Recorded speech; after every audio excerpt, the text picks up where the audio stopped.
dama xamul sénégalais yi kañ la ñuy xam l'islam. dama dugal benn vidéo benn jigéen mu ciy wax ci problème bi nga xamante moom moo dox ci diggante imaamu Gambie bi ak murid yi. femme bi di wax ne yéen bàyyi leen di jaamu nit comme yéen te ngeen dem ngeen jaamu yàlla bi nga xamante ni moom moo leen sàkk ma.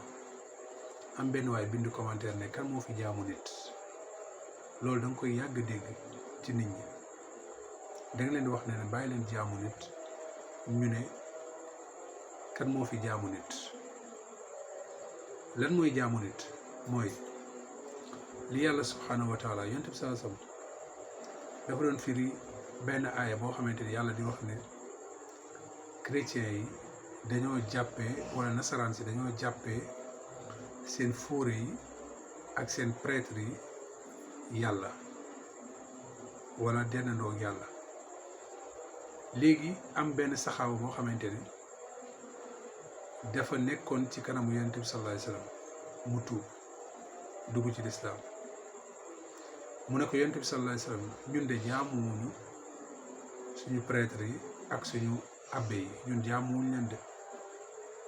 yonent bi sallallahu alayhi wasallam ne ko xanaa du ñoom dañ leen di tere loo xamante ni yàlla daf ko daganal ngeen topp leen ci. naka noonu tamit xanaa du ñoom dañ leen di digal loo xamante ni yàlla daf ko tere ngeen topp leen ci. mu ne ankañ. yonent bi sallallahu alayhi wasallam ne ko fa tilka ibaadatuhum loolu moom mooy jaamu bi ngeen leen di jaamu.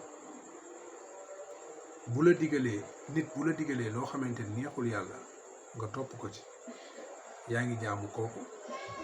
su fekkee ne dalaa tere loo xam ne dafa santaane yàlla la nga topp ko ci su boobaa yaa ngi jaamu kooku. parce que jaamu mooy topp ndigal li bàyyi tere yi. su fekkee ne yow toppoo ndigalu yàlla ndigalu keneen ngay topp kooku yaa ngi koy jaamu. bu fekkee ne bàyyi woo tere yàlla yi tere kooku ngay topp su boobaa yaa ngi koy jaamu. rawatina nag tere yi nag mu wuuteeg tere yàlla wala ndigal li mu wuuteeg santaane yàlla. kon loolu moom mooy jaamu nit. naka noonu nit koo xamante daa ñëw ci bàmmeel di ñaan kooku noonu su boobaa kooku noonu yow yaa ngi koy jaamu parce que loolu li ñu war a defal yàlla la. lépp loo xam ne daal ci gàttal dañ koo war a defal yàlla nga defal ko nit su boobaa loolu jaamu lay tudd. dafa am mbir yoo xamante ni nag moom doomu aadama mën nañ ko defal waaye am na yoo xamante ni doomu aadama kenn du ko defal. lu mel ni nit ku dee kenn du dem ci bàmmeelam di ko ñaan parce que amul dara yàlla nga war a ñaan. nekk noonu tamit booy bëgg a lab waroo ñaan foofu kenn intervention xanaa bu fekkee dafa am mool bu taxaw wala kenn ku taxaw waaye yàlla nga fa war a. kon jaamu yàlla ci gàttal mooy jëfe ndigal li bàyyi ay tere yàlla. mi ngoo su fekkee ne nag da nga fay lànk ndigalu yàlla di dem ci ndigalu keneen su boobaa yaa ngi jaamu ko. su fekkee da nga fay lànk tere yàlla yi di dem di def ci tere kooku yaa ngi koy jaamu.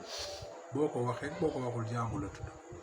kon lii moom mooy jaamu yàlla. lii moom moo tax soxna soos wax ne bàyyi leen di jaamu nit te jaamu yàlla. yéen suñu waxee dara ci yàlla du leen métti waaye bu ñu waxee ci nit mu métti leen. su boobaa da ngay jël place yu yàlla teg fa benn doomu aadama.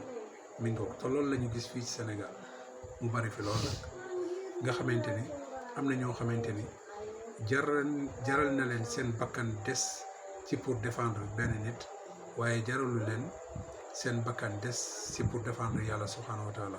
su boobaa yaa ngi jaamu ko noonu la mbir mi demee.